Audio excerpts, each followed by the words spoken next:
दर्शकों, सहारा इंडिया के मंडल कार्यालय मुजफ्फरपुर को आज भाकपा माले के तत्वाधान में घेराव किया गया। जी हां दर्शकों, जैसा कि आप जानते हैं, सहारा इंडिया में जिस तरह से निवेशकों का पैसा फंसा है उससे वह काफ़ी दुखी हैं। आपसे भी छिपा नहीं है कि किस तरह से वह अपना पैसा के निकासी के लिए कभी जिलाधिकारी के यहाँ धरना प्रदर्शन करते हैं तो कभी सहारा इंडिया के कार्यालय का घेराव करते हैं। और आज आप देख सकते हैं कि किस तरह से सहारा इंडिया के मंडल कार्यालय को घेराव किया।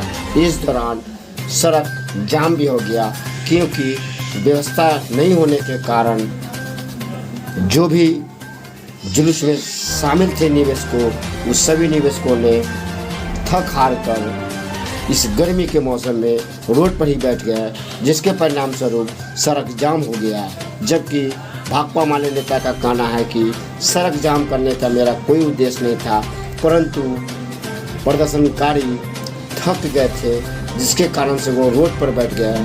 जैसा कि आप जानते हैं, सहारा इंडिया की तरफ से ऐसा कोई व्यवस्था नहीं किया गया था जिससे प्रदर्शनकारी को समझाया बुझाया जा सके, संतावना दिया जा सके। आइए सुनते हैं। सहारा इंडिया बिहार के 1 करोड़ निवेशकों का पैसा सहारा इंडिया ने लिया। लोगों ने इस पे विश्वास किया, सरकार ने इसको लाइसेंस दी काम करने के लिए।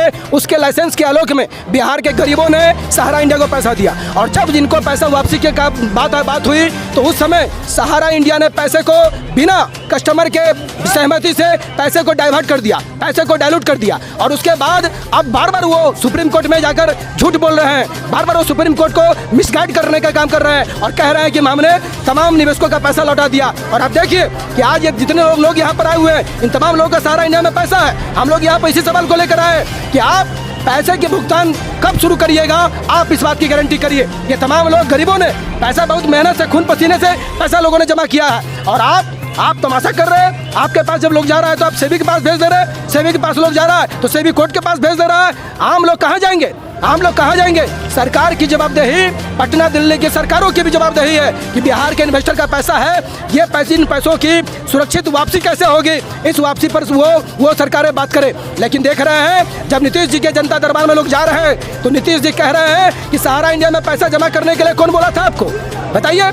सरकार के आज यहाँ पे मंडल कार्यालय का घेराव है। हम लोगों ने सूचना दे दिया था एसडीओ पूर्वी साहब को कि आज मंडल कार्यालय का घेराव हम करेंगे। हमारा बिल्कुल शांतिपूर्ण यह प्रदर्शन था।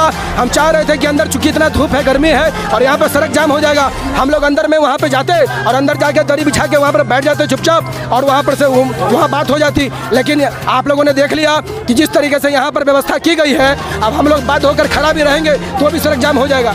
इसलिए सड़क जाम करने की जिम्मेवारी हमारी पार्टी के ऊपर नहीं है। हम लोगों ने जाम बिल्कुल नहीं किया क्योंकि हमारा जाम का कोई कार्यक्रम ही नहीं है। हमारा तो मंडल कार्यालय के घेराव का कार्यक्रम है और हम चाहते हैं कि सहारा इंडिया के एक सड़कों पर बैठे हुए नहीं, हमारे कार्यकर्ता तो सड़क पर बैठे हुए हैं इसलिए कि आप चूंकि वहाँ पर बैठने नहीं दिए, अब नाली में तो जाकर कोई बैठेगा नहीं। हाँ, अब नाली में जाकर तो कोई बैठेगा नहीं, स्टेट बैंक में घुस के तो कोई बैठेगा नहीं। यहाँ पर तो पूरा कार्यालय है, यहाँ तो पूरा कार्यालय है। लोग इतना लंबा जुलूस निकाल कर आए हैं तो 2.5 घंटा रास्ता में मार्च किए हैं, लोग थके हुए हैं, इसलिए लोग जो है कि बैठ गए। हम तो उनसे अभी भी कह रहे हैं, हम तो उनसे अभी भी कह रहे हैं कि आप भैया अंदर में ये कर दीजिए। हम लोग एक पार्टी के जिम्मेवार मतलब लीडर हैं, हमारी रिस्पॉन्सिबिलिटी है, आप अंदर में जाने दीजिए।